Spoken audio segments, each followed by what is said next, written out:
can we take on the duopoly of the GOP and Democratic parties and actually win? Is it possible, or is it a fight that we're not going to win? We're going to talk about that. Instead of focusing on winning arguments, we're teaching the basic fundamentals of sales and marketing and how we can use them to win in the world of politics, teaching you how to meet people where they're at on the issues they care about. Welcome to The Brian Nichols Show. Well, hey there, folks. Brian Nichols here on The Brian Nichols Show, and thank you for joining us on, of course, another fun-filled episode. I am, as always, your humble host, joining you live from our BNC studios here in lovely Eastern Indiana, folks.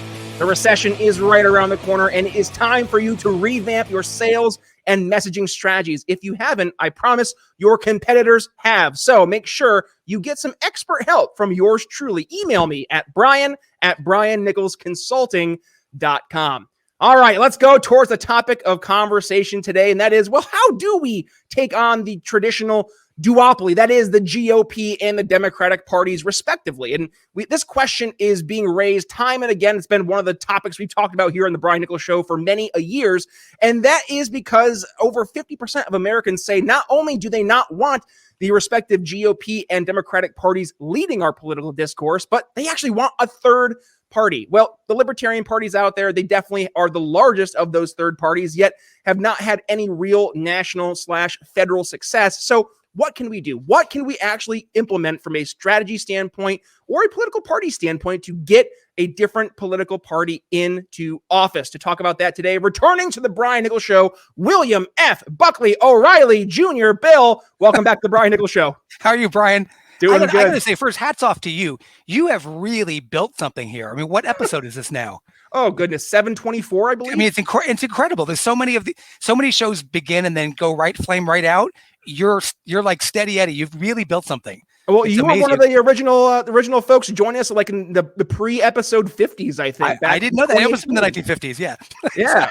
We've really come a long way, I guess. It's hard to imagine. We were doing one episode a week, and here we are. Now we're doing 3. We were doing 5, but with the advent of me becoming a dad, that kind of changed. Oh, congratulations! That's wonderful, fantastic. Yeah, that'll do it. It happens to all of us. Yeah, a lot of cool things have happened here on the show over the past 5 years since we started the program, and to see, I guess, not just myself growing, but members of the audience growing, hearing their success stories, but also my guests like you, Bill, who've been on the show. I'm growing larger by the minute. When we started, I was 165. Well, talk to us about where you've been and what's been going on. When you last joined the show, obviously, you were a part of the Federalist Party of America. A little bit's changed there, and namely because of the challenges that we were just talking about there at the intro. So what's been going on in your world? Yeah, I think that's how we met. I was always a Republican and a Republican consultant. I've done that since, I guess, 1986, which is going back a ways now. I have to start hiding that date. But I was a Republican, but I like so many others, was uncomfortable with the direction of the party. Not just starting in 2015, but a little bit before, but particularly starting in 2015. So I was looking for another home. I wasn't a pure libertarian, although I've got strong libertarian instincts. So I got involved with the group that put together the Federalist Party of America, which is, of course, a retread of a very kind of ancient American party. And I went out there and I thought, there's so many people out there that are not happy with the Democratic Party or the Republican Party. This will be easy. And I was warned by a lot of people that it wouldn't be, and they were absolutely right. But we did work very hard for a few years. We ended up linking up with the Alliance Party, which was a group of a lot of smaller parties that got together out there. But it's still, we ended up shutting down the Federalist Party just a couple of weeks ago, because we determined that in order to break through in any meaningful way, it would take hundreds of millions of dollars. Just the entire system. And you've talked about this, Brian, on the show so many times, but the whole party is so skewed. The whole system is so skewed to two parties. In the newsrooms are set up that way. There's a reporter for the Democrat and for the Republicans. The debates are set up that way. The commissions are set up that way. It's really very, very difficult to break in. And what I've also come to understand is that, you may have that, almost half of people claiming independence, but of those, about X percent are Republican voters and X are Democratic voters. They go home at the end of the day. Yep. Well, I definitely get it too, right? I grew up much like you, a lifelong Republican, and that was my world. And there's just this human instinct to want to still always be part of your tribe, right? And if you're not a part of that tribe, you feel sometimes like you're the lone wolf and you're out there on your own. What could happen to me? I don't know. But let me ask you this, Bill, because as you were walking through that, one thing popped up in my head, and that is going back to the fact that there are a majority of Americans who don't exclusively identify one side or the other. Where are we missing them in terms of getting them to actually see there is a new home for them? Is it that we don't have a concrete message, concrete values, or something in between? There's always the age-old question of whether political parties build the candidates or the candidates build the political parties. I've always been on the side of the candidates build the political parties. I think at this point, especially in the excuse me for perspiring, I just came in. I was working outside. No, likewise, don't worry. But you probably need a well-known candidate going in, and just the way the country is built, you need that celebrity status or that money status going in. I mean, Ross Perot had a little bit; he had the bucks, you know what I mean. But the average person didn't know him. Right. Like, you need like a Tom Hanks or somebody out there that's already known, has access to money, and has a personality established over their political personality. Like, the whole thing is to get an independent personality, and there's been really nobody out there to do it. What happens is the parties end up kind of panicking at the end and picking somebody that not everybody knows, and they're not really well funded. But it is pretty amazing, and we hear the conversation a lot right now. I mean, how in this country, this beautiful country of ours, are these our two choices for president? Mm-hmm. I mean, you have Joe Biden, God bless him, but Joe Biden and Donald Trump. I mean, how are these our choices? Like, how are we not going to put our foot down and say, this is not acceptable? We need somebody else out there, whether it's on the libertarian line, some pure independent line, whatever it is. I mean, that's an ethos at this point. Like, you hear that everywhere. Barbershops, yep. Buses, trains. Everybody wants something else, another option. They want another choice. They want another choice. And back to the celebrity notion, I think that's also partly why there has been a little bit of a resurgence with the GOP, because Trump is kind of that celebrity, right? True. He's flirted with third-party races for a number of decades. And finally, he pulled the trigger in 2015 when he announced he was going to run as a Republican.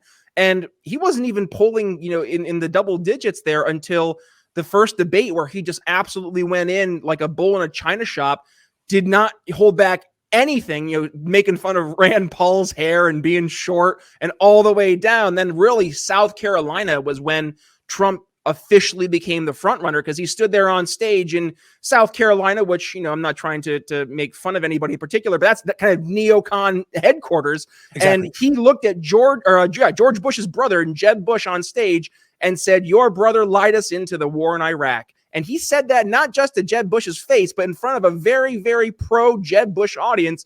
And everybody's like, that's it. Trump's done. He can't make up for that. And what happens? He propels to first place in the primaries and then propels into the White House. So it never gets old. It's right? Still that extraordinary. I remember watching that debate, and I after the debate, I found myself whistling around the kitchen without realizing it.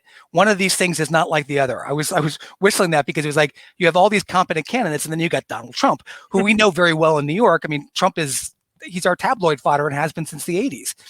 And I thought after he said that, after he said McCain was no hero, I thought that was it. But that celebrity does make a big difference, and we shouldn't have to go after celebrities, but it's helpful. It'll be interesting to see how RFK Jr. does. Yeah. Who's he's polling decently well. I mean, I don't think he's going to take off that much.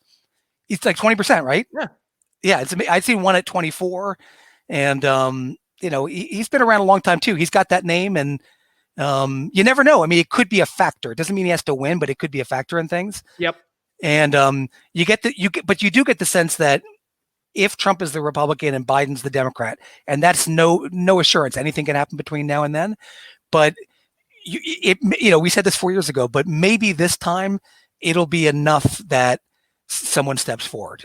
And I think there are parties out there. I know the Libertarian Party would love a candidate, kind of center right. I'm sure the Libertarians could deal with a candidate that's not a purist. I mean, that's what we have to start thinking that way, I think. And I think in the past that's become too much of an obstacle. Well, and you started to mention something there, and I wanted to go back to it, and that is the fact that when Trump was standing on that debate stage, he was standing against what we consider competent candidates. And it kind of dawned on me that maybe the American electorate really doesn't care about that anymore. They don't care about quote unquote competency, because what we in the political worlds would look at someone being competent, when the average American looks at them, they don't see competency. They see insanity. Like the arguments of, well, are we going to inflate our debt by a couple $1 trillion this year or $10 trillion this year? Your average person's like, if this was my home and we were talking about our finances at home, this wouldn't even be the conversation. You'd be trying to cut back on your spending. You wouldn't be raising your adding to it. Yeah, you would be raising your credit card limit. You would be trying to cut your credit cards in half, literally and figuratively speaking. So I guess to that point, is it that we in the world of politics are too focused on the political competency, and we have to start speaking the language of the average voter who's just kind of looking for the bull in the china shop, right? The someone like a Donald Trump, who they're going to say the thing that the other politicians aren't going to say because they're terrified of saying it. And he just doesn't give a damn. He knows that at the heart of hearts, this is what the average person believes. Yeah, that's probably right. I mean, I spent a life training politicians to not make mistakes, to be politicians, and, you know, knowing full well what I was doing, and nobody's ever liked politicians. But before 8 years ago, you know, there were fatal mistakes in politics all the time. Mm-hmm. You could make a little thing was a fatal mistake in the hands of a talented opponent. I mean, they could tear you apart. And Trump was absolutely the outlier. But Brian, I think you're right. I think that people want the passion now. They want the, I don't give a damn about the rules. Yep. You know, I care that much. You know, great example of what you're saying was the Rubio debate in, I think it was New Hampshire, where Christie just killed him. And Rubio came across, you know, I think as a robot, maybe as yep. like the perfect politician, and it was deadly to him. Yep. It was like the worm turned somehow with social media and the rest of it. So I think that's right. I think you need somebody who, you know, someone who's willing to take the slings and arrows, which is why I think DeSantis was popular too. But they'll, you know, but there's nobody out there right now. We'll have to see. I was looking to see. So fun fact, here's a little yesteryear, Brian. Back when I was a GOP club chair back in college, we went to CPAC. Okay. I know, good old days. And Marco Rubio, this is after he had just given the State of the Union response as the head of the GOP. And there was the infamous scene where he takes a break and takes a sip of water, right? For the folks who are watching here on the audio. Yeah. And he made it into a meme, and he actually had a water bottle that he had as like a raffle at CPAC. And it was assigned a water bottle from Marco Rubio. It said, "Stay thirsty for liberty." And I entered into the stupid little sweepstakes and I won. So I have a Marco Rubio water bottle. Oh, no kidding. That's fantastic. I was hoping it was behind me here. I must be at my home studio. But anyways, going back to your point. Yeah, that debate stage situation in New Hampshire where Chris Christie was like, yep, see, there he goes again. He's saying the line. It was so obvious once he called it out that, yeah, Marco Rubio, he was so polished that as soon as you started to ruffle his feathers a little bit, he couldn't fly, right? He didn't know how to respond to being called out of being a slick politician.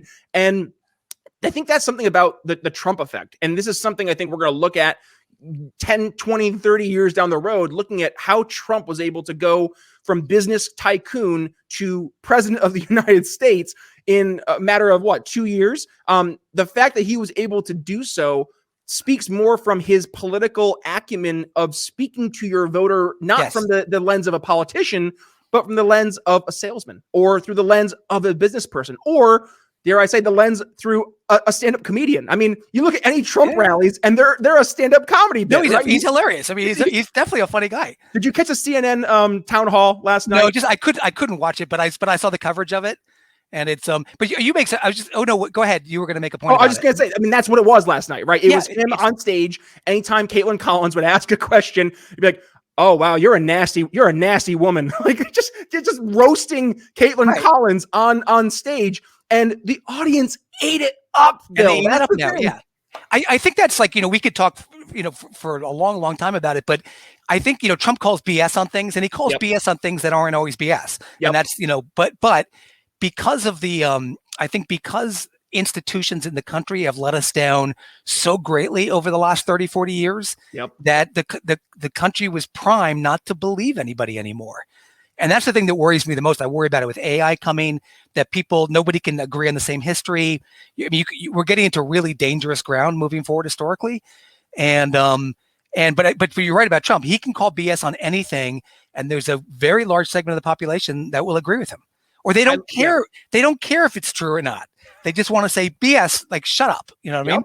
Yeah. And it didn't come out of nowhere. There's a reason for it. Is it opening the door for your non-politicians to now get into 100% the political fray? Okay, yeah, that's what I thought. Now, let me ask my follow-up question. Is that a good thing, though, right? Is that a good thing from a governing standpoint to have folks who, what we would look at as, outside of the political bubble, which might be good, but just pushing them into now all of a sudden this very intricate web of political decision-making that's been made over decades and decades and decades, to all of a sudden just say, we're going to, do our own thing. And I don't know, like House of Cards, all it takes is one of those cards to get kicked out and the whole thing comes tumbling down. Now, some folks in the libertarian camp might say, yeah, great, thumbs up, right? Go, baby. Go. But then there's the very real impact on your individuals who are currently leveraging government assistance to be able to survive. And I'm not saying that, that's something that we shouldn't try to fix, but we have to deal with the fact that that is going to be a consequence. So there is going to be very real impact on your average person. When we say go in and blow the whole thing up, now I say that's, on the reasons why we talk about self-reliance and folks focusing on, as a Jordan Peterson, clean up your own room, right? Try to do things in that world, because you can't be a successful person in the world of politics or in the world of life unless you focus on yourself first. So that's something I think we really need to start focusing on more in the cultural sense. But I guess going full speed ahead here, do we see a situation where non-politicians taking over the government is a good thing, or will be a net negative? What are your thoughts? I think it's a lot to unpack, but I think definitely it's a net positive. But I would wish that those officials would start in legislatures and not in executive positions. Agreed. I'm not saying it's the worst thing to have an executive go in there, but maybe a mayor, that type of thing, to jump right into the presidency. I mean, it can be done. It's been done before. And, and early, founding fathers were not professional politicians. Right. But it's a very complex government. And don't get me wrong, there's a large part of me that says tear the whole thing down. Like, I think the federal government should be about 20% of the size that it is. But as I've gotten older, I realize the danger of tearing things down, indiscreetly or indiscriminately. Mm-hmm. So it's tricky, but I do think it's good to have that fresh blood out there.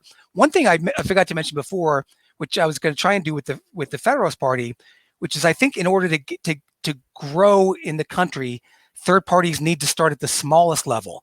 You need libertarians or Alliance Party members, whatever the party is, and I say libertarian because it's by far the third largest, to take school board seats, yes, dog catcher, library board, because those people then go on to run for school board, and then they go on to run for state house, and it's like, that's how you really build a party.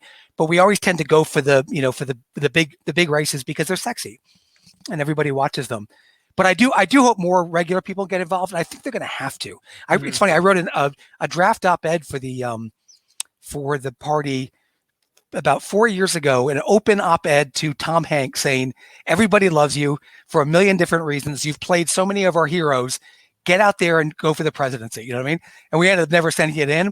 But like, you hope somebody that's kind of, Gary Sinise, like somebody that's like that's respectful of the military and the rest of it, could step forward and at least run for something and be out there.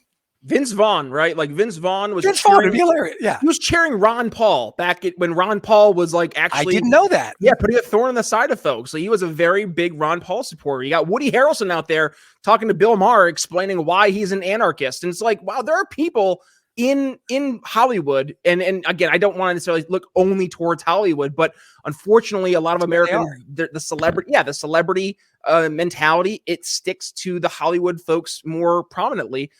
I think that we would have a chance there, but then I get scared, right? Because I look at, well, on the flip side, you got folks like Oprah, right, on the left, and I don't know, Bill, like she would have a wave of supporters who watched her for years. And they would instantly go and vote for her. Policies be damned. And then I get nervous about, are we voting for people versus party and policy? And if that's the case, what's the inevitable outcome of that? Yeah, I mean, if the parties don't start following through on their promises, that's what we're going to end up with. I mean, I'm okay with people stepping out of the blue to run for office. I think we want that. It's healthy for the country. But you're right, you could get somebody who's famous enough, but a little bit radical that could send us into a tailspin. So I think it is worrisome. But if, like, for example, the immigration issue, which is so hot today and yesterday and then tomorrow, the immigration issues, both parties are just using it to raise money. Nobody intends to do anything about it. And it's like all these issues pop up there, and we're so sick of it, but there's no option right now. There's no alternative. And I think this goes to back why the Federalist Party of America existed, right? Is that you identify problems that were not being taken care of, or at the very least even talked about by our federal and national officials. And with that say, okay, well, you know what? Where can we actually have some impact and some say?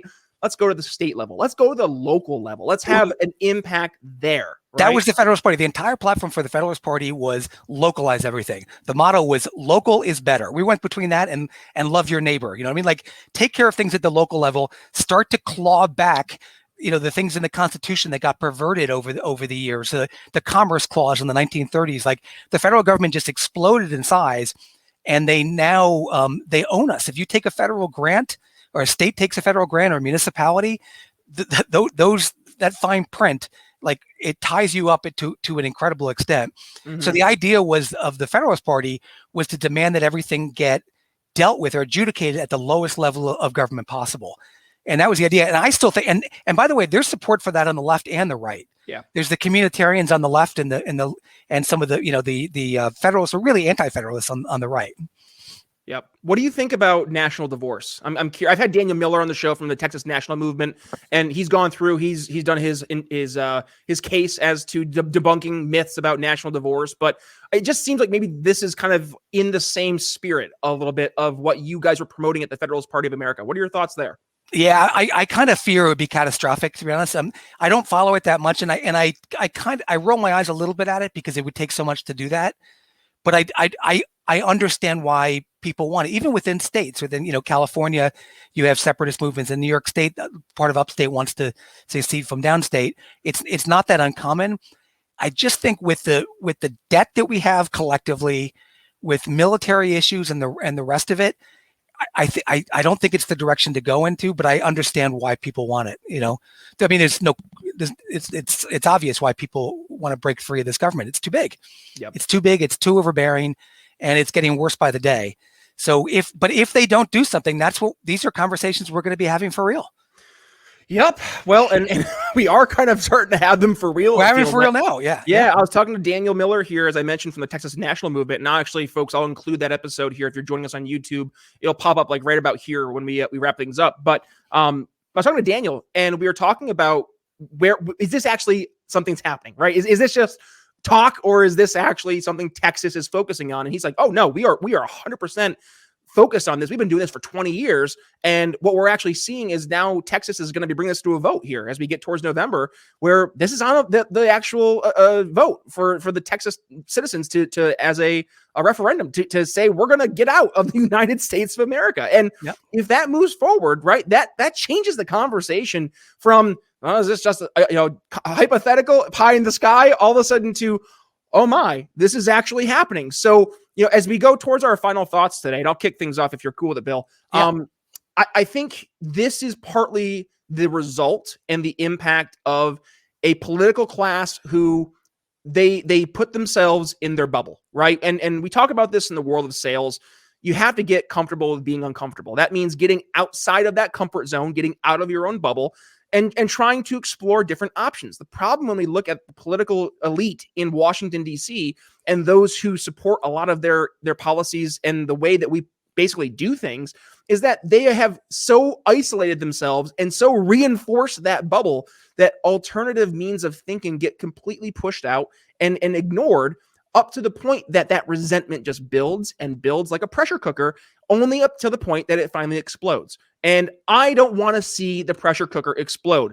I want to see us be able to, slowly release the pressure, hopefully get things to a point where we're not having some actual physical interactions with each other based on terrible outcomes of politicians ignoring the populace more and more. So I say, for my final thoughts, if you are a politician in DC, or if you're a politician in your state house, it is imperative that you meet people where they're at, specifically your voters, And don't just talk to them and make them feel like they're being placated, but rather listen to their actual concerns and try to actually address it, and do so through the most, we'd say, pro-liberty lens possible, or pro-federalism way possible, as local as possible. Make the local issues have local solutions. That's my final thoughts for today. Bill, what do you have for us for yours? Yeah, my final thoughts are bifurcated. The first is just about the parties themselves. I mean, if they don't start keeping their promises, I can't believe they're not keeping them now after what we've been through for the last 10 years or so. But if they don't keep their promises, we're in big trouble. We're in absolutely huge trouble. The parties are all about just re-electing people, and these officials have to be willing to lose their seats. They've got to be willing to give up what they have, and I think that the voters will reward them for that. And I've seen that with clients. The second thing is, I thought when we were talking about the secession movements, I immediately was thinking about a Russian scientist. It wasn't Alexander Dugin, but it was one of the political scientists there. About 15 years ago, predicted the breakup of the U.S. and they drew a map. I wrote a couple of columns on it, and they drew a map on where it would break, and it was mostly geopolitical stuff, and it made some sense, and you laughed at it, but we don't want to make them right. Like we're better off together. We're stronger together. But if we're not going to keep our promises, and if we're just going to be about re-electing party members to keep majorities, it's not going to work out. This is not going to last long term. Yep. Amen. All right, Bill. Well, with that being said, folks, if you got some value from today's conversation, well, you know the drill. Please go ahead, give the episode a share. When you do, please tag yours truly at B Nichols Liberty. Bill, where can folks go ahead and follow you? They want to continue the conversation. Probably the easiest is Twitter. I'm at WFBOR. So at WFBOR. Which is William F. Buckley O'Reilly. Now, really quick as we wrap things up, I know we talked about this when you were first in the show way back in 2018. Tell us the history of the name William F. Buckley O'Reilly. All right. Well, first of all, you're right. I get the Bill O'Reilly thing too, and the William F. Buckley. So my mother was Maureen Buckley. She was Bill Buckley's sister, and so there were 10 of the original children. And my line now is I show just how that the good genes can fade away in the wash just like anything else. So, but it was a heck of a family, a heck of a generation there, and they built a lot of great things. National Review and really built that conservative movement, which I'm very proud of. Bill, thank you for joining us, folks. If you got some value, again, give it a share. Also, by the way, we are on YouTube. We are on Rumble. We are also on Sovereign. We are really focused on supporting independent media. Ben Swan, he was here on the show a couple months back. His entity that is Sovereign. I am a big fan of it. So please, if you want to go ahead, catch full episodes here of the Brian Nichols Show, head over to Sovereign, and it's a Sovereign exclusive just for you Sovereign viewers. But if you are joining us here on the traditional forms like YouTube, well, number one, hit that subscribe button and little notification bell so you don't miss a single time we go live. And as I teased it earlier, yes, you should be seeing right about here pop up now an episode with our good friend Daniel Miller from the Texas National Movement. We're going to go ahead and debunk some of those national divorce myths. Daniel goes through case by case. So, hey, Bill, that might be a good one for you to check out to see if some of your concerns are actually addressed there. I think he does a pretty good job going through. But other than that, folks, thank you for joining us here on the program. And with that being said, we're going to go ahead and we'll see you guys next Friday. So it's Brian Nichols signing off here on the Brian Nichols Show for William F. Buckley O'Reilly. We'll see you later. Thanks for listening to the Brian Nichols Show. Find more episodes at briannicholsshow.com.